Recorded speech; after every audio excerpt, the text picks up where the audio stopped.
बदन के अंदर जो गुदूद होते हैं उनका एक ख़ास रूल होता है। जैसे जिगर है, लबलबा है, अगर हमारे गुदूद सही अपनी पोजीशन में हैं और सही काम कर रहे हैं तो बाकी हमारा जिगर है, लबलबा है और जितने पार्ट्स हैं वो तमाम पार्ट्स अपने सही तौर से जो है सही काम करते हैं। जैसे गुदूद में खराबी आती है, गुदूद के खराबी के कारण हमारा जिगर भी मुतासिर हो जाता है और लबलबे पे चर्बी आ जाती है, जिसकी वजह से तरह तरह की बीमारियों में हम मुब्तला होते हैं। जैसे शुगर है और कितनी सारी बीमारियां हैं।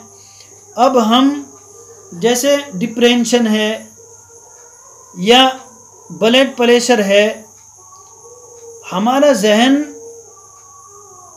जड़ के ऊपर नहीं पहुंचता कि ये बीमारी कहाँ से चली है, हम उसके इलाज की फ़िक्र नहीं करते। हमें फ़िक्र होती है कि ब्लड प्रेशर हाई और लो होने की जो है बीमारी हमें लग गई, शुगर की बीमारी हमें लग गई, शुगर बढ़ गया। तो मैं आप हजरात को आज ऐसी दवा बता दूं, जैसे हमारे गुदूद हैं जब वो मुतासिर हुए हैं, जिसकी वजह से हमारा जिगर और लबलबे के ऊपर चर्बी आने के बाद तमाम पार्ट्स हमारे मुतासिर हो गए और तमाम बदन के अंदर अब कमज़ोरी और बीमारियां फैलनी शुरू हो गई।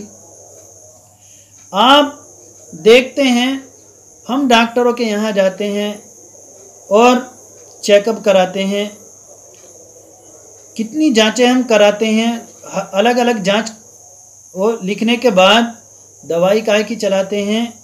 जैसे शुगर की दवाई, शुगर कोई मुस्तकिल कोई बीमारी नहीं है। जैसे खांसी है, खांसी कोई बीमारी नहीं, हिचकी है, हिचकी कोई बीमारी नहीं। अब खांसी उठ रही है, किस वजह से खांसी उठ रही है? इसलिए कि हमारे फेफड़ों के ऊपर कोई रतूबत जम गई है, जिसकी वजह से हमें खांसी उठ रही है। जैसे वो फेफड़े इसको हटाना चाहते हैं, जैसी खांसी उठती है और उसके साथ वो रतूबत निकल जाती है, खांसी ख़त्म हो जाती है। इसी तरह हिचकी है, हमारे मैदे के ऊपर कोई ऐसी रतूबत आ गई है जिसको वो हटाना चाहता है। अब जैसे ही वो हट जाती है, हिचकियाँ बंद हो जाती हैं। इसी तरह जैसे फालिज है, लकवा है, ये बीमारियां कहाँ से चली हैं, हमें इसकी जड़ को देखना चाहिए, इलाज इसकी जड़ का करना चाहिए। अब हम मैदे की खराबी की वजह से बुखार हो गया, मैदे की खराबी की वजह से सर में गर्माहट निकल रही है और सर में शदीद दर्द हो गया, हाथ पैरों में एकदम तेज़ी के साथ सोजिश है और हड़कल है, दर्द है घुटनों में। ये तो इसकी वजूहात क्या हैं, मैं आपको इसकी वजूहात बताऊं। देखिए, बीमार होना कोई नई चीज़ नहीं और बीमार मौसम की तब्दीली की वजह से, जैसे ही मौसम बदलता है आदमी बीमार होना चाहिए। कभी नज़ला है, ज़ुकाम है, बुखार है, खांसी है, नज़ला है, ये सारी चीज़ें हैं हल्की फुल्की बीमारियां जिसको आती रहती हैं साल में। तो मैं आज आपको ऐसी चीज़ बता दूं, अगर हल्की फुल्की बीमारियों का सामना हम करते रहते हैं तो हमें कोई मोहलिक बीमारी नहीं पकड़ेगी।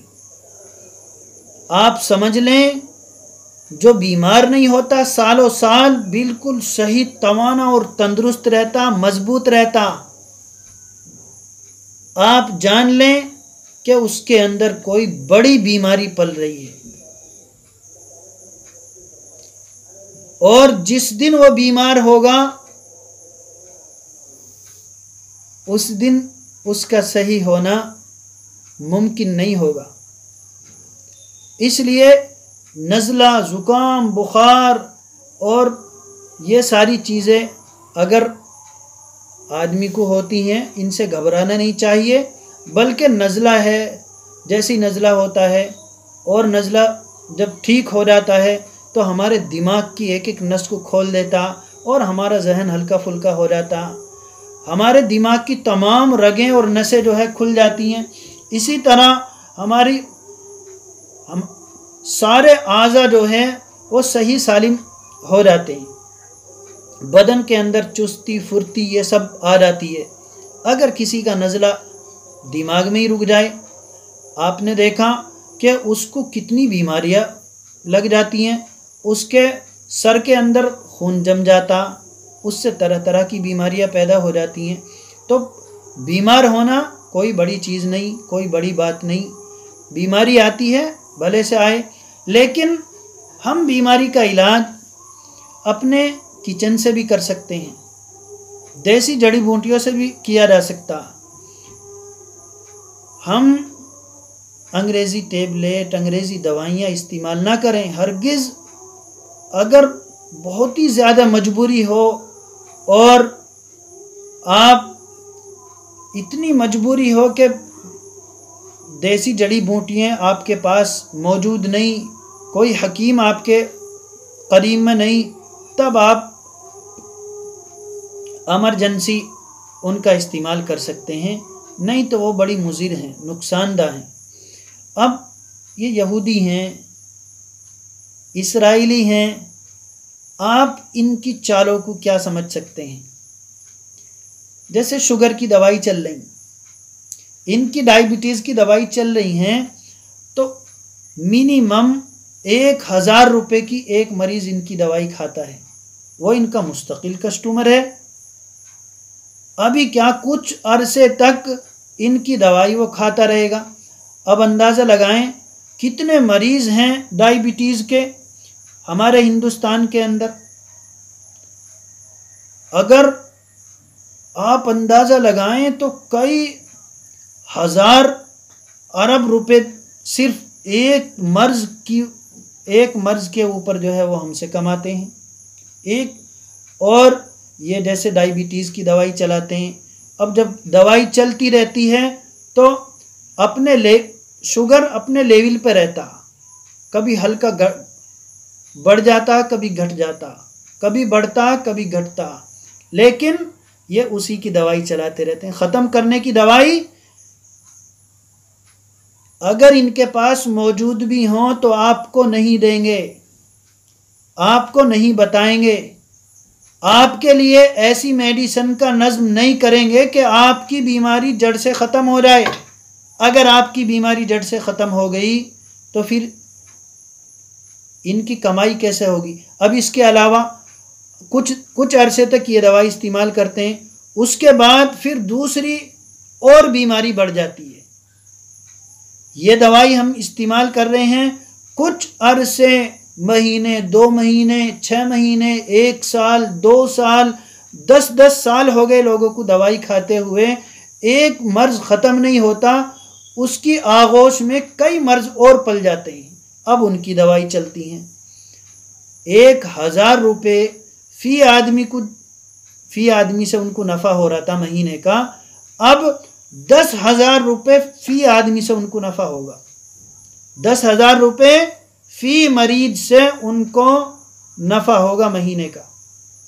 इसलिए वो आपको क्यों बताएंगे ऐसी मेडिसिन, आपको क्यों देंगे वो ऐसी दवाई। मैं आपको ऐसा नुस्खा बताता हूँ। इस वक्त में आप जैसे फालिज है, लकवा है, ये ऐसी बीमारियां हैं तेज़ी से हमारे दरमियान बढ़ रही हैं।